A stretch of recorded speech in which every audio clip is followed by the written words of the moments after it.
Halo Infinite will be playable this weekend if you are a part of the Halo Insider program. And today 343 held a live stream where they revealed how the test will work, showed off some new gameplay, and lots of new details involving Halo Infinite's multiplayer mode.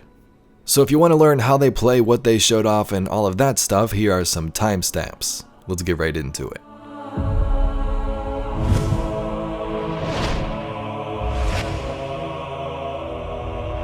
So before we get into some of the gameplay and new features shared, what is this all about? So flighting is basically Halo and 343's way of testing the game before it's shoved out the door to every player around the world.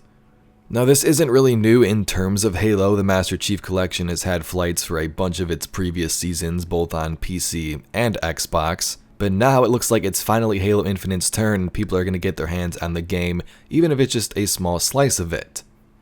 So if you want to become a Halo Insider, you have to visit halowaypoint.com and click the sign up button. This is the only way you'll be able to try out the game early if you want and help test some things out, and keep in mind there's no guarantee you may get in. As more flights happen, I think they may be letting more players in, but right now it could be restricted, who knows. 343 has made it pretty clear, and this should be obvious, that these are tests and do not represent the final product, so there could be some issues that you come across. That's kind of the point of testing things out, right? So if you do get invited, you'll receive an email that looks like this one, and then follow-ups explaining how the next flight will work and what it's going to be for. The first flight begins July 29th and goes to August 1st, so this weekend. The goal for this flight is to basically test some things out with some multiplayer features against bots. Using bots first will allow 343 to test individual aspects of the game and allow them to narrow down issues much more faster than having to dive through all those players if everybody was flooding the servers. So of course this doesn't include everything, but this is your first look at the Halo Infinite menu and UI system. You can see at the top we have play, customize your Spartan and all your vehicles and weapons, and then the shop, which I'm sure won't really be updated for this build of the game. You then have your battle pass ranks over there at the top right, some new stuff below that, and then the multiplayer and then academy buttons. Here's a look at some of these settings options. I'll only mention some of the most notable changes here, but you can pause it and look at the stream if you'd like to see the others. This specific build was on PC, so there's going to be more options and sort of knobs to turn and change things, but you have things like auto clamber. You'll be able to drop weapons for the first time in a Halo game, so you can give your friends that power weapon or hopefully not get betrayed anymore by your friends with sniper rifles. And then you have this new ability to mark enemies, kind of like a ping system in games like Apex Legends, and those will also come with their own things like medals, so if you mark an enemy and your teammate takes them down, you'll get some points for that, like an assist. There's also some toggles for various effects. For example, they mention speed lines, so if your Spartan is sprinting around, you may see these trail effects behind them, and if you don't enjoy that, you can go ahead and just turn it off. Now here's a big one in the UI section. You have outlines and color. Halo Infinite is a little different in terms of the enemies and friendlies. It's no longer just red versus blue in terms of your color. You have your own Spartan color on the battlefield. What is different is the enemy UI color and also the friendly. So the outlines you'll be able to customize in these menus, and this is definitely super useful for those with color blindness. They did confirm that theater mode will be coming to the full game, so that's why you see some options here for that, but it's not included in this build of the demo. Some other cool settings include positions for your guns, offset so you can bring it more closer to the center of the screen if you want, or pull it to either side, and then you have the basics for things like subtitles and UI narration. So what happens if you go over to the Customize tab? If you do, you'll see these various buttons: Armor Hall, Weapon Bench, Vehicle Bay, Body and AI, and then Presentation. This of course is where you'll be able to customize your Spartan. The campaign story is about Master Chief, but a big thing in Halo Infinite is what's going on with the other Spartans, and that happens to be you. You got your own story, your own designs for your own armor, and let's take a look at a little bit of what that's going to entail. If you click the Armor Hall, you'll be able to see your different armor cores. This specific demo only has the Mark 7, but if you inspect it and actually go into it, it'll look like this. So here you have a bunch of different options. The first thing is coding. This is kind of like shaders in Destiny where you can have different designs and colors for your specific armor pieces. You then have the normal Halo stuff like chest pieces, your legs, your armor, your visor, and so on. And this is just a demo, so there's going to be more added for the final game with confirmed ones like armor effects.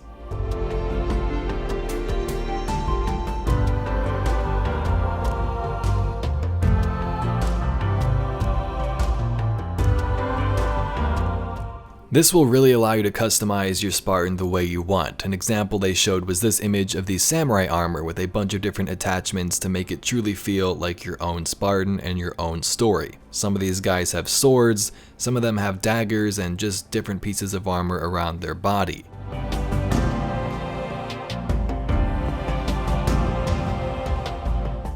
The next button was the weapons bench, where you can see all of your weapons, and I'm sure if you inspected those, you'll be able to change the skins from there. Here are the weapons included within this tech build.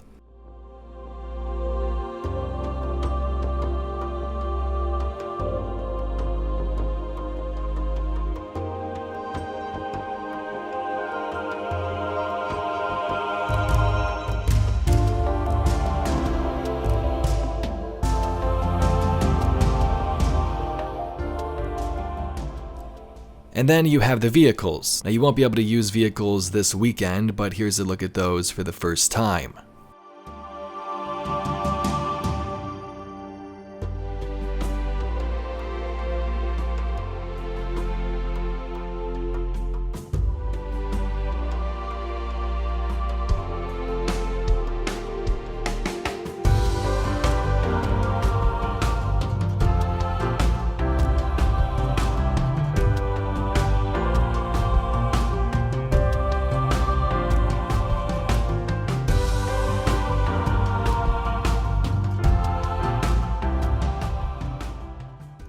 And the third button is Body and AI.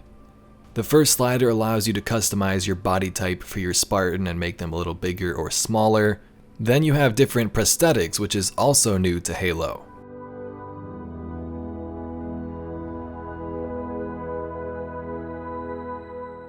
And then the last two options are to customize your own AI. The Spartan is your character, but you can also have your own AI tied to you, like the Chief does with Cortana, or did, I guess.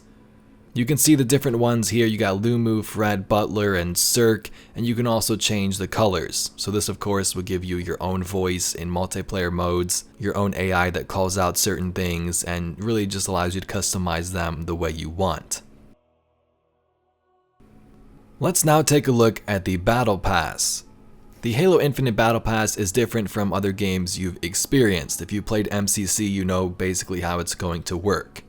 You'll be able to switch battle passes at any time and go back and earn rewards from previous ones, and those items won't ever go away. So in terms of Halo Infinite's battle pass, you can see here you have daily and weekly challenges like some other games.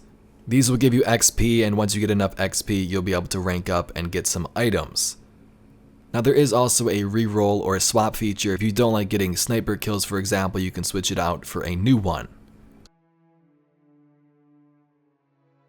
With the tech build, 343 has gave you some credits to go ahead and purchase the battle pass and rank it up to level 20. And when the game comes out, there will be a paid track and also free items within it, so if you don't want to buy anything, you can still earn some cool new gear. Let's next talk about bots and the training modes. Within the demo, you first will play bots in multiplayer matches, 4 players versus 4 bots. Now 343 did say if you stick around towards the end of the weekend, around Sunday, they may throw some player versus player matches in there as well, so make sure you hop on each day for some new experiences. Each weapon in the game will have their own training mode as seen here. There's 3 different tiers for the bots. The first one, they'll just sort of walk around and not really do anything. The second tier, they'll strafe, and the third one, they'll have more combat movements like crouching and sliding around the arena. I know people have been interested in the battle rifle gameplay, so I'm going to show some of that right here. At least we're picking different weapons, so we're not really we can't really compare each other against each other, right? So yeah, people are already making fun of me in the stream. I can see it. I imagine, at least. And then we have the brand new weapon, the Heatwave, which has multi-functioning switches. There's a horizontal and also a vertical firing mode. Two modes are basically vertical and horizontal fire. I can't remember how this drill performs, so see, one of the things cool about the drills is they're trying to do behaviors that actually encourage you to use the weapon correctly. So like these two were bouncing near each other, and so you can get a more optimal like kind of horizontal shot. But that's basically all we got for today's video. The tech demo itself will go live tomorrow, so if you aren't a Halo insider, make sure you sign up at halowaypoint.com and you may get in some future tech tests. Now I did record some of their gameplay matches like the one on Series X, but it may look kind of blurry because it's not the source gameplay, but I'll leave that roll for a couple of seconds and then the video will end. So if you'd like to see some Halo Infinite and also Destiny content, be sure to check out the channel. Anyway, thank you very much for watching. My name's Evade, and I'll catch you all in the next video. They threw down a shield, covered the position. Yeah, I like that little peek technique. I haven't personally done that, to be honest. Yeah, I feel like I learned a lot by watching this pro team video actually and how to play it. Like we watch them, we have regular weekly play tests with them. I don't play with them generally because they're so good, and we put our kind of